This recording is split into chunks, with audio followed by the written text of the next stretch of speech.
वागर्थाविव सम्पृक्तौ वागर्थप्रतिपत्तये जगतः पितरौ वन्दे पार्वती परमेश्वरौ। रेखामात्रमपि क्षुण्णादा मनोर्वर्त्मनः परं न व्यतीयुः प्रजास्तस्य नियन्तुर्नेमिवृत्तयः।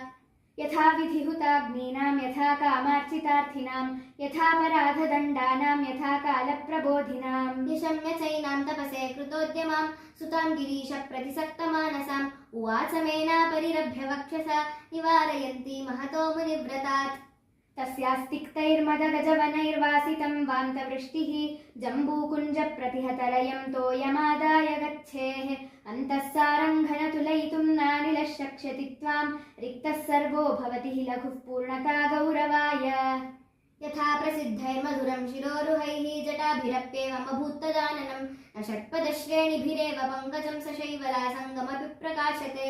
तं विस्मितं धेनुरुवाच साधो